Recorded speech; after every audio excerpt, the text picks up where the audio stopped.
નર્મદામાં statue of unity નજીક બીજા દિવસે પણ ડિમોલેશન યથાવત છે। 5 અધિકારીઓના બંગલા તોડવાની કાર્યવાહી ચાલી રહી છે। જમીન શરત ભંગ થતા સરકારે આ નિર્ણય લીધો છે અને ગરુડેશ્વરમાં અધિકારીઓએ સરકારી પ્લોટ લીધા હતા અને 13માંથી 6 પ્લોટ સરકારે હવે હસ્તગત કર્યા છે। 2 અધિકારીઓ કોર્ટમાંથી સ્ટે લાવતા કામગીરી અટકી છે અને સ્ટે સિવાયના બાકીના મકાનો પર બુલડોઝર ફરી રહ્યું છે। આજે ડિમોલેશનની કાર્યવાહી કરવામાં આવી રહી છે। ગરુડેશ્વર ખાતે અધિકારીઓ દ્વારા જે છે એ સરકારી જમીન ઉપર બંગલા બનાવી દેવામાં આવ્યા હતા અને જમીન શરતનો ભંગ થતા હાલમાં અધિકારીઓના જે બંગલા છે તે તોડવામાં આવી રહ્યા છે। 2 અધિકારીઓ કોર્ટમાંથી સ્ટે લઈને આવ્યા છે, જેના કારણે એ બંગલા તોડવાની હજી કાર્યવાહી નથી કરવામાં આવી, પરંતુ બાકીના જે પણ દબાણો છે, જે બંગલા છે તે અત્યારે તોડવામાં આવી રહ્યા છે, ડિમોલેટ કરવામાં આવી રહ્યા છે। નરેન્દ્ર પેપરવાલા અમારી સાથે જોડાઈ ગયા છે। નરેન્દ્ર, અધિકારીઓએ સરકારી પ્લોટ ઉપર બંગલા બનાવી દીધા, ત્યારે હજી પણ કેટલા બંગલા એવા છે કે જેમનું આજે ડિમોલેશન કરવામાં આવશે?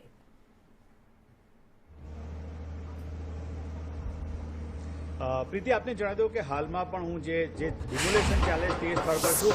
બંગલાઓ એટલી મોટી સાઇઝના છે કે 3 થી 4 માળના છે ને એટલું મોટું કન્સ્ટ્રક્શન છે, જેના કારણે બંગલા તોડવામાં જે અધિકારીઓને પણ ખાસો સમય લાગી રહ્યો છે। ગઈકાલે વહેલી સવારથી આ તોડવાનું કામ ચાલી રહ્યું હતું, પરંતુ હજુ પણ ચાલુ છે ને તસવીરમાં આપણે બતાવીશું કે આ જે મહિલાઓ છે તે તોડવાની કામગીરી અત્યારે પણ ચાલુ છે। 5 અધિકારીઓના જે બંગલા તોડવામાં છે, જેમાંથી 2 અધિકારીઓ છે, આરપી બારિયા અને લક્ષ્મણસિંહ ડિંડોર, જે સ્ટે લઈ આવ્યા છે, એટલે એમના બંગલા નથી તોડાતા, પણ અન્ય 5 અધિકારીઓના બંગલા અત્યારે તોડવામાં રહે છે ને આજે પણ વહેલી સવારથી જ આ કામગીરી ચાલુ છે। તસવીરમાં તમે જોઈ રહ્યા છો કે મોટા મોટા જે ડોઝર છે, જેસીબી છે, એ લાવીને આ કામગીરી છે એ હાથ ધરવામાં આવી છે। કોઈપણ જાતનો વિરોધ પ્રદર્શન અહીંયા થયો નથી। અધિકારીઓ પણ જે છે જેમના બંગલા છે તેઓ પણ પરિવાર સાથે અહીંયા આવ્યા હતા અને પોતાનો જે સામાન છે અહીંયાથી લઈ જઈ રહ્યા છે, એટલે કે હાલમાં શાંતિપૂર્ણ માહોલમાં આજે ડિમોલેશન થઈ રહ્યું છે। પરંતુ આ બધાની વચ્ચે રાજનીતિ પણ શરૂ થઈ ગઈ છે, કારણ કે ભરૂચના સાંસદ મનસુખ વસાવાએ મીડિયા સાથે મુલાકાતમાં જણાવ્યું હતું કે અધિકારીઓ જે છે જેઓને અહીંયા પ્લોટ ફળવાયા હતા, પરંતુ પ્લોટ ફળવાયા બાદ જ્યારે જો કન્સ્ટ્રક્શનમાં જો શરત ભંગ થઈ હોય તો દંડ કે એ લઈને તેમને વસૂલવો જોઈએ તો તેવું સાંસદનું કહેવું છે। પરંતુ આ બધાની વચ્ચે આજે તંત્ર દ્વારા સતત બીજા દિવસે પણ ડિમોલેશનની કામગીરી ચાલુ છે। બિલકુલ, આભાર તમામ વિગતો માટે।